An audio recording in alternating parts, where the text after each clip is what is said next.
when something weighs on our conscience, that means it's a moral issue.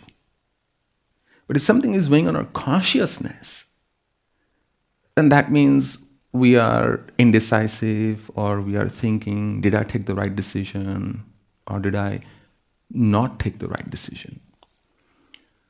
See, the thing is, there is no way of knowing ever whether the decision you are taking or have taken is going to lead to the outcome you seek.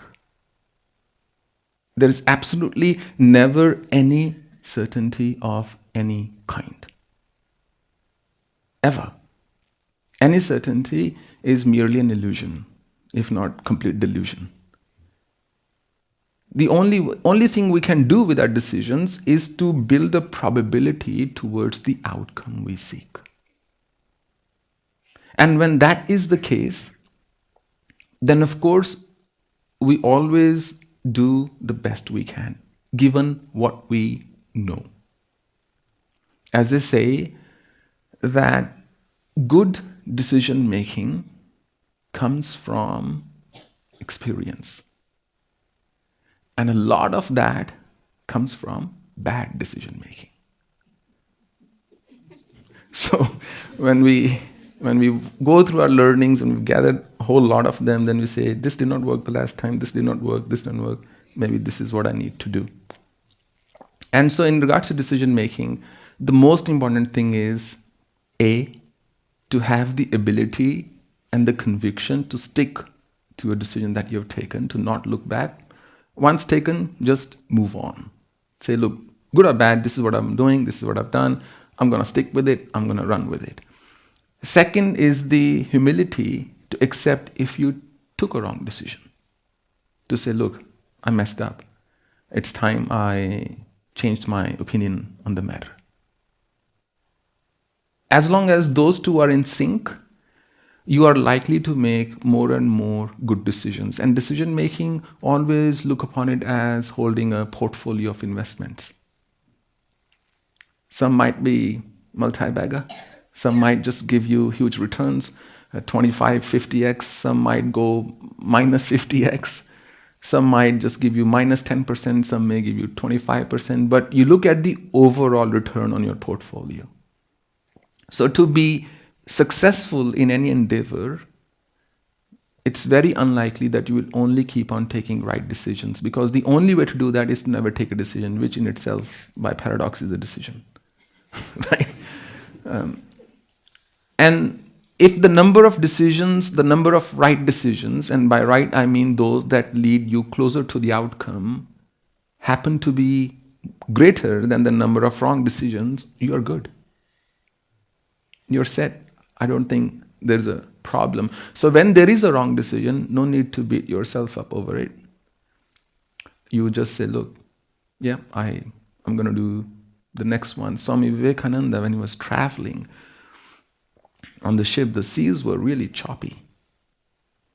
And the ship was just getting tossed about. And everybody was suddenly very scared. They were screaming and all the things that usually happen when people are about to die. And he got up, the only monk in a saffron robe, when people were headed to the United States. And he said, look, through the power vested in me, I am telling you with absolute certainty, nothing will happen. This ship will get docked where it's supposed to get docked. Everybody will land there safe, and everybody will get there safe and sound. Take my word for it. And suddenly there was this immense calm. Everybody, that's magical. So the seas were still choppy and so on, but the ship moved just fine. And everybody got there. They said, truly, we had heard that India has these amazing monks and sadhus who can look into the future. It's remarkable that you did. People paid their obeisance, and some tried to give money, some not, some moved away and on. But one man was particularly curious. He said, how do I gain that power that you have? He said, what power? He said, the ability to look into the future. And one thing which was really extremely admirable about Swami Vivekananda, amongst many other of his great attributes, was he was brutally honest. Just through and through truthful person. Never tried to really hide any aspects of his life. And he said, which power are you talking about? He said, the one you could see through, see into the future and predict it. He said, look, I just needed my peace and quiet. All that screaming and tossing and turning was getting on my nerves. So I just made that announcement because I thought, if the ship sinks, who's going to ask me? It's not like I'll be there.